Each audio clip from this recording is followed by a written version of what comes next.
Shalom, everybody. It's your brother Yaakov, Woodrow, James, whichever one rolls out the tongue, man. I answered to all. They were all given to me at some point in life. Two of them the same day I was born. And Yaakov, the day that I was born again, when I knew who I was, when I found out who I was, for real. All praises to the Most High. That song is a throwback to that time that I got to work with the legendary late great LaShawn Daniels and Fred Jerkins of Darkchild. And that was from my gospel album Soul Music. It's called Testimony. Artist name Woody Rock, me. And if you want to hear it, it's not on my profile, but it's on several profiles on YouTube. I actually played it just now from one of the profiles on YouTube because I don't have my album saved on my phone. It's actually in my laptop. So, without further ado, this week I was led to the book of Ecclesiastes, which is by one of my favorite authors, by one of my favorite people in the Bible, favorite characters, King Solomon. I love Proverbs, but I wanted to go into a little different route, one that I don't read that much. Normally when I do my Bible study, I always start at either Proverbs or Ecclesiastes or Sirach. And this was one of the roads less traveled. And I said, let me go a little different direction. We're going to come back, most high willing, and finish that second half of that study from Proverbs, a little talk from Proverbs that I started on the last video.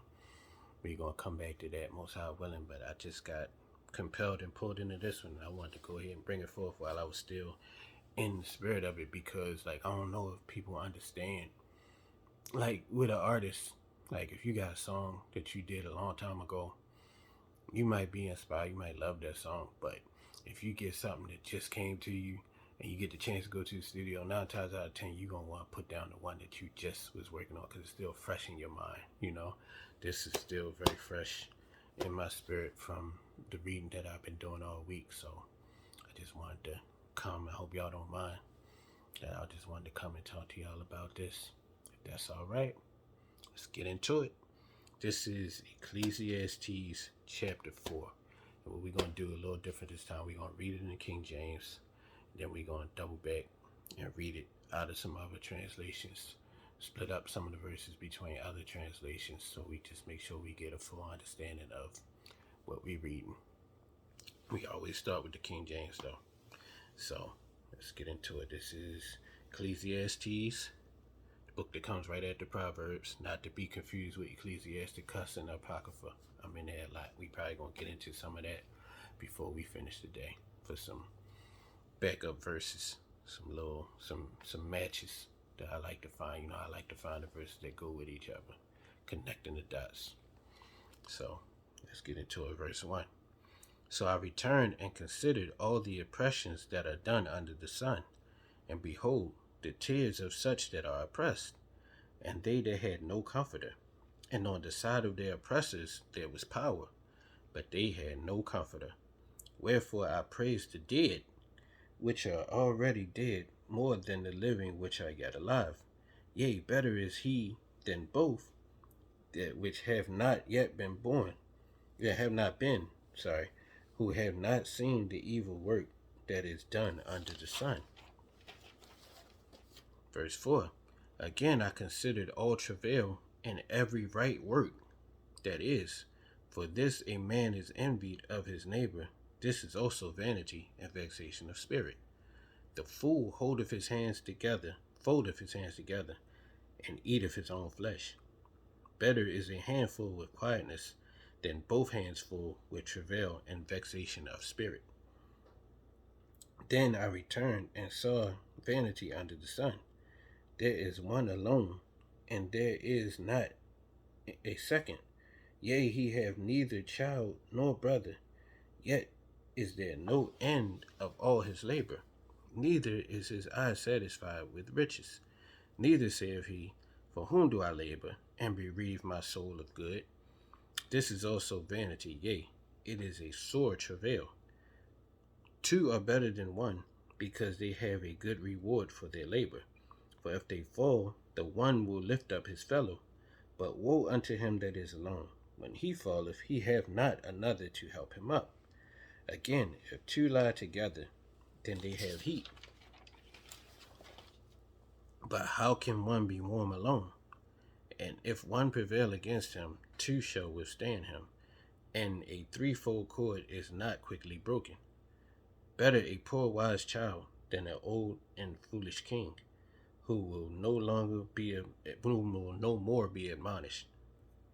For out of prison he cometh to reign, whereas also he that is born in his kingdom becometh poor.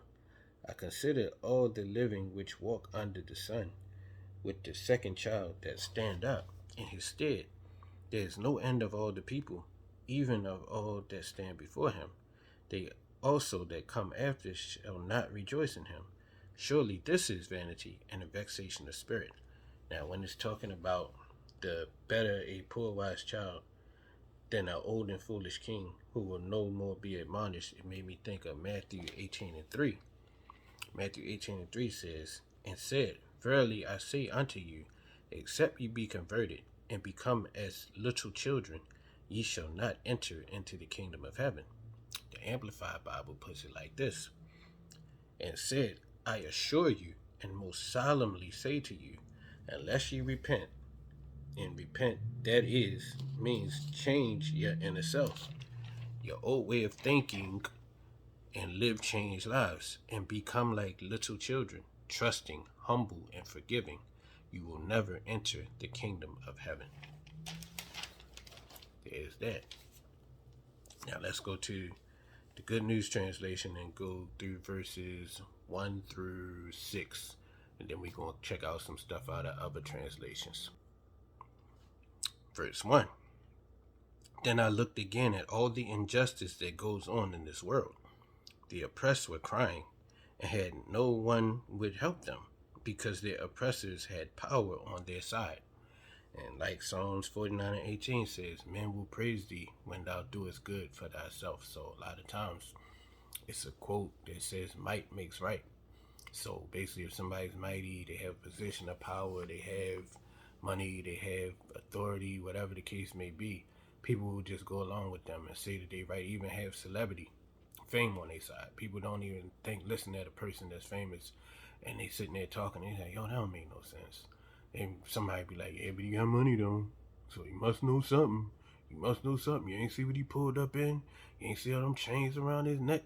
You ain't see all that money phone he was holding up to his ear, or hear him rap on his song about how much money he got or how much he invested in stocks and all that? A person like that is automatically considered right in this world, and that's just the way that it is. And it's been like that ever since back in these ancient days, so that probably ain't gonna change no time soon until the Most High sets things back in his order, which I pray is soon. But and it's looking like from a lot of the signs that we seeing these days, but we just gonna keep our hands folded or clasped or raised in prayer, man, for better times. But in the meantime, between time, this is what we got. This is what we had since even back then, and when the king was talking about it. Still like that to this day. King David said that men will praise thee when thou doest well for thyself. So, verse 2. Envy those who are dead and gone. They are better off than those who are still alive. A lot of times when I sing at homegoing services, I do that quite a bit. Like, most people be like, don't you miss singing? The most times that, and I love singing, I love music, but I hate the business that goes along with it. But a lot of time when I do actually sing, it's at homegoing services and weddings, things like that. But when I sing at a homegoing service and it's for somebody who I know, and I pretty much was able to observe the life that they lived. I don't say it at nobody that I don't even know them, and I don't know what life they lived. Like a lot of pastors, they will get up there and say everybody was good and everybody going to heaven, let them tell it. You know, and I ain't here to say nobody wasn't, because if I ain't know them, I don't know them. But certain things I reserve for the ones who I do know, the ones who I did see, get to observe some of the life that they live, because nobody don't know all of what nobody does. But they say it's a Japanese parable, I think, or Japanese proverb that say, Everybody have three faces. There's like the one that you show the public, the one that you show your acquaintances and friends, and then the one that you have when it's just you all by yourself. So you never know everything about anybody, but at least to be able to observe some of the life they live, to be able to make some type of assessment. You see what I'm saying?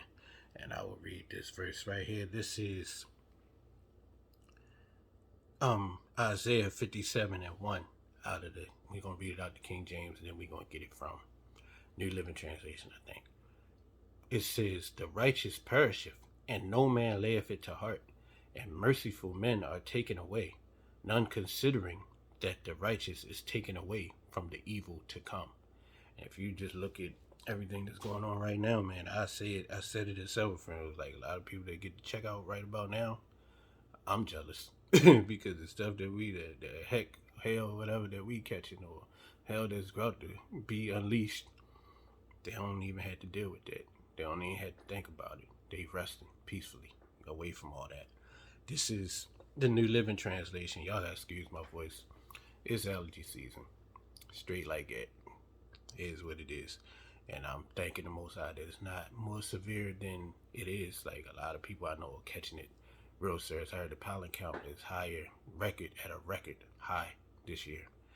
So, sound a little raspy, but tis what it is. Hope y'all can understand me and hear me through it. This is the New Living Translation. It says, "Good people pass away. The godly often die before their time, but no one seems to care or wonder why. No one seems to understand that Elohim is protecting them from the evil to come." Like, if that don't sound like now, like if that don't sound like what's going on these days, I don't know what to do. This is the second verse. It says, "For those who follow godly paths will rest in peace when they die." Those who follow godly paths will rest in peace when they die. So, with that being said, let's get right back into where we was at. It says, "Envy those who are dead and gone. They are better off than those who are still alive." Go right along with it, hand in hand. Verse 3, "But better off than either are those who have never been born, who have never seen the injustice that goes on in this world." Man, that's accurate. Verse 4, "I have also learned why people work so hard to succeed. It is because they envy the things their neighbors have. But it is useless. It is just like chasing the wind." That's why the commandments tell us don't covet our neighbor or anything that they have. But people do it anyway, and that's why they just work themselves so hard trying to get what their neighbor had, what they say, keeping up with the Joneses or whatever the name they use, or whoever's saying it uses. That's what this is talking about. Verse 5, "They said that we would be fools to fold our hands and let ourselves starve to death. Maybe so. But it is better to have only a little with peace of mind than be busy all the time with both hands trying to catch the wind." Agree with that wholeheartedly. That's like one of my mission statements. Let's go to the Amplified version and see how they break it down. Verse 5, "The fool folds his hands together and consumes his own flesh, destroying himself by idleness, which means laziness, and apathy, which is lack of interest or concern, indifference." Verse 6, "One hand full of rest and patience is better than 2 fists full of labor and chasing after the wind." Contemporary English version. Verse 5, "Fools will fold their hands and starve to death." Verse 6, "Yet a very little food eaten in peace is better than twice as much earned from overwork and chasing the wind." I can attest to that. Like, man, I done had what some people might consider a lot, and I done had what I know is way less than that, very little, and I'm so much happier with the little and peace of mind than with the lot that was filled with so much just stress and so much BS. Like, I don't want to say bad words while I'm reading the word, but just stress and unnecessary foolishness that came along with what people might consider to have been a lot. I take the little bit with the stress-free life over there any day of the week. And that's me. And the king, one of the wisest men by all accounts, by many accounts, one of the wisest men that ever lived, agrees with me. So I feel like I'm in good company, no matter who don't agree. For real, for real. This is verse 7. Once again, I saw that nothing on earth makes sense. I feel like that a lot of times. Listen to that song on right here on this channel with myself and my brother Ebenezer called Getaway.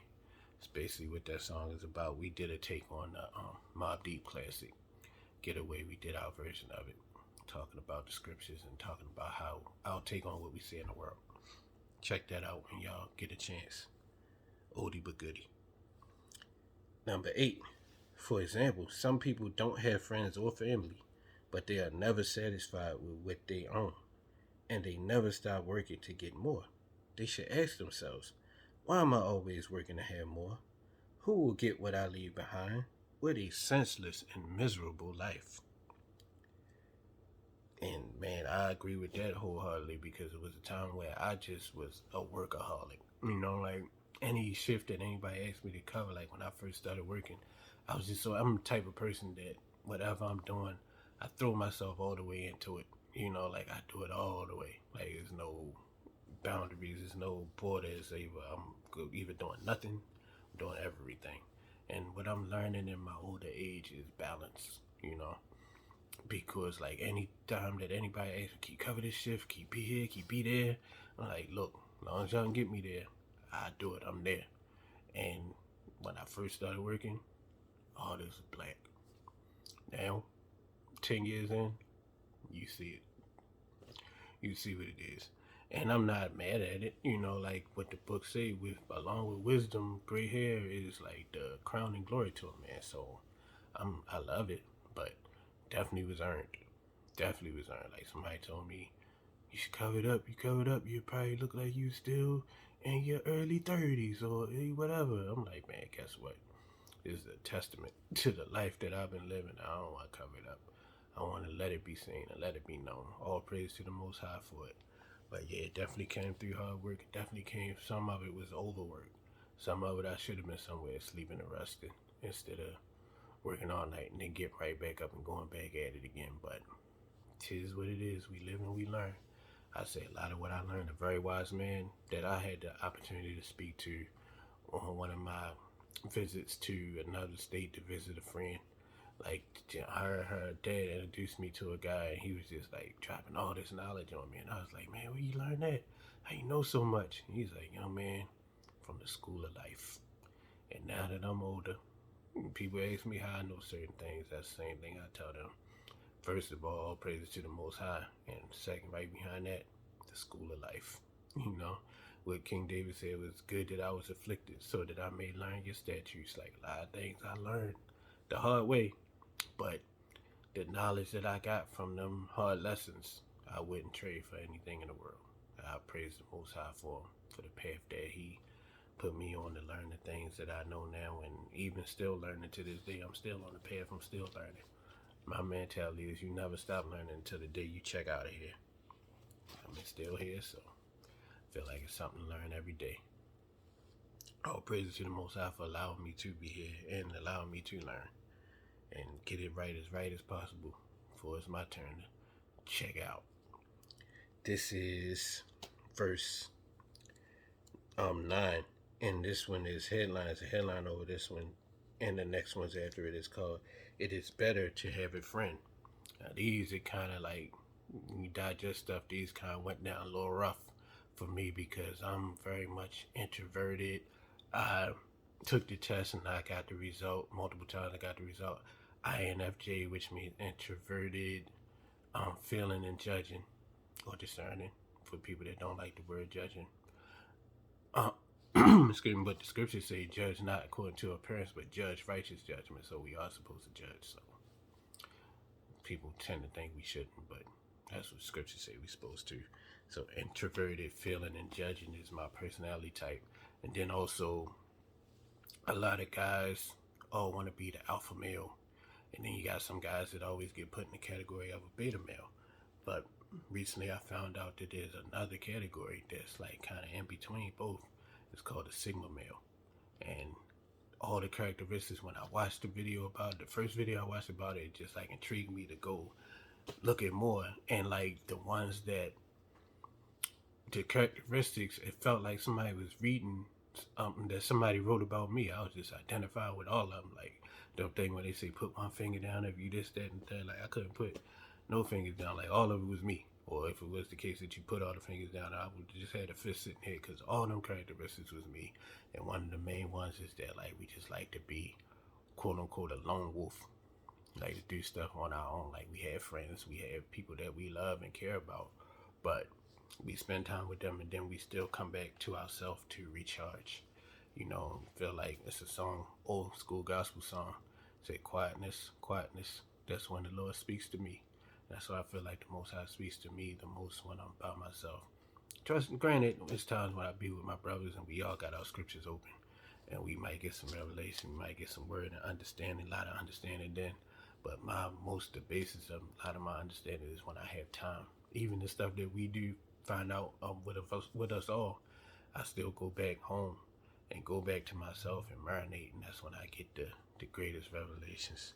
But this is what King Solomon says, and these are verses that he's the wisest man. So like I said, I definitely had to take them into consideration and never think you know it all. So when somebody tell you something, at least somebody, especially somebody that you know to be wise, it behooves you to at least take them in and listen to what they saying. So these I'm digesting still, but I'm gonna read them out for y'all because it's right here in the scripture. Verse 9: You are better having a friend than to be all alone, because then you will get more enjoyment out of what you earn. That's true sometimes. You get an accomplishment or something good happen for you, you do want to call somebody and share it with them. Do want to call somebody and run that good news past them for real. Sometimes you want to celebrate. Might want to go out and have a bite, have a sip or something like that, man. So that's true. I can agree with that. Number 10, if you fall, your friend can help you up. But if you fall without having a friend nearby, you are really in trouble. And I can say this. Before the time that we had smartphones, whereas though now you can do pretty much everything out your phone, I used to carry a laptop with me everywhere I went. Like I used to carry my laptop in my backpack, and my backpack with that and everything else. I'm my mom and dad's son, but when it come to this, my mom said my mom always carried what she called a diaper bag. And it was to the point where my sister and I were both like teenagers, like big kids. And my other little brother and sister were big enough that they ain't need no diapers or nothing like that. But my mom always had a bag she called a diaper bag, and she had like everything but the kitchen sink in that bag. Like anything you can need through the course of the day, my mama had in that bag. And that's why basically what my backpack is the male equivalent to that. And so like my backpack weighed probably like 40 pounds or maybe more. And it was snowing, and I slipped and fell, and I was on the phone with somebody, and they was laughing. I was on the ground, like basically making snow angels, because I fell with that heavy backpack on my back. The blessing of it is that nobody else was outside and saw me. But the rough thing, like I said, if you fall and nobody help you up, you are in trouble. Because I scraped and scrambled on that ground for a nice little minute before I was able to get back up. So I gotta say I agree with that one too. This is number 11. If you sleep alone, you won't have anyone to keep you warm on a cold night. All I can say to that one is thank the Most High for warm and comfy blankets and for heat. This is number 12. But it is nice when you do have somebody to snuggle and cuddle up with from time to time. It's also nice when they go back home and you can have your nice and comfy bed to yourself. Just me speaking though. Number 12. Someone may be able to beat up one of you, but not both of you. As the saying goes, a rope made from 3 strands of cord is hard to break. And that's serious. That's a serious one right there. This is number 13. You may be poor and young, but if you are wise, you are better off than a foolish old king who won't listen to advice. Like I said, once you stop learning, that's the day you check out for real. So if you ain't willing to learn nothing and listen to nothing, you in bad shape. This is number 14. Even if you were not born into the royal family, and have been a prisoner and poor, you could still be king. I once saw everyone in the world follow a young leader who came to power after the king was gone. His followers could not even be counted, but years from now, no one will praise him. This makes no more sense than chasing the wind. Like I said, nothing in the world makes sense. Everything is upside down. We sung a song with my good brother Hizkiyahu. It's called Why, and it's like, why? Everything is upside down. Won't you take a look around? That's all you gotta do is take a look around and see how out of whack a lot of stuff is. This is the Amplified Bible. We're gonna go from verse 13. A poor yet wise youth is better than an old and foolish king who no longer knows how to receive instruction and counsel, friendly reproof and warning. For the poor person has used his wisdom and come out of prison to become king, even though he was born poor in his kingdom. I have seen all the living under the sun join with the second youth, the king's acknowledged successor who replaces him. There is no end to all the people who were before him, yet chose those who came later will not be happy with him. Surely this also is vanity, emptiness, and chasing after the wind. Can't please everybody. That's what I got out of that. No matter what you do, no matter how good you are, no matter how talented you are, no matter how dope you are, period. Somebody gonna have a problem with you. Somebody gonna have a problem with what you do. You could do the best thing in the world. Somebody gonna have a problem or think they could do it better or just don't like it because it was you that doing it and not them or not somebody that they like doing it. I think such and such could do that better. It's always that way. So don't even rack your brain or make yourself crazy trying to be for everybody. As long as you for the Most High, for real, that's what's really important. That's what I resolved at this point after 40 some years of people pleasing.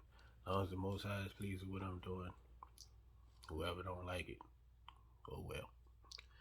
This is Ecclesiastes, because I told you we was going to get into that. Sirach 10 and 25 goes into that same one about the king can be from somebody that nobody expected and stuff like that. It says, unto the servant that is wise shall they that are free do service, and he that have knowledge will not grudge when he is reformed.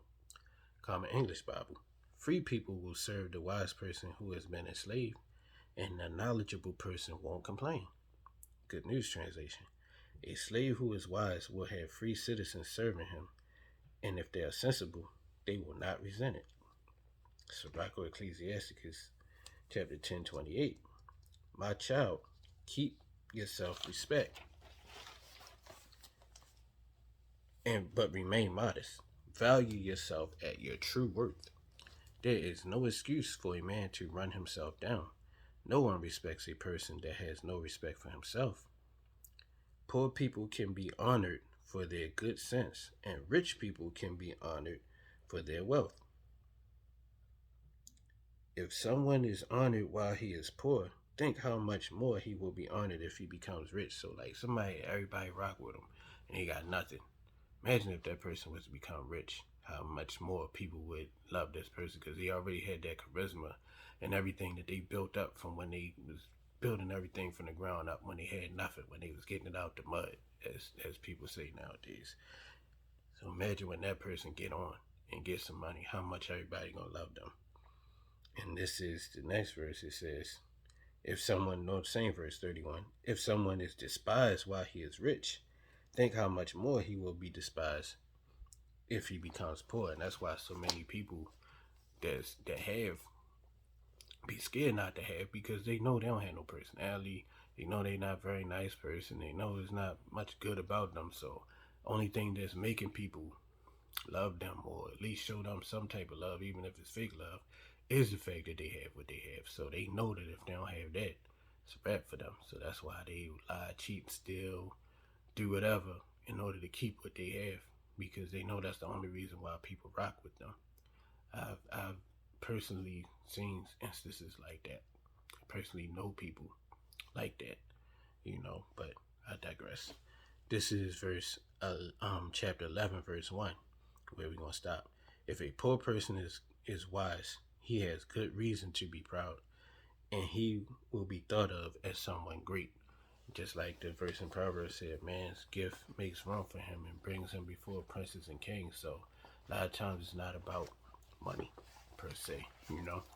It's about the gifts that the Most High put in you. And if he give you wisdom, he's giving you pretty much everything you need to maneuver through this world for real. Because you got wisdom, you'll find a way to make some money. You'll find a way to survive and stuff like that. So the Most High bless you with wisdom, like King Solomon. Once again, who we just got finished reading about. He prayed, the Most High came to him and told him he could ask for anything he wanted. And what he asked for, wisdom, so that he could rule his people rightly. And because he asked for wisdom, Most High gave him not only wisdom, but he gave him so many other tools that he can use, you know, to make his life wonderful and make him help him in judging the Most High's people. So, what they say, get wisdom first, then get understanding. Wisdom is the principal thing.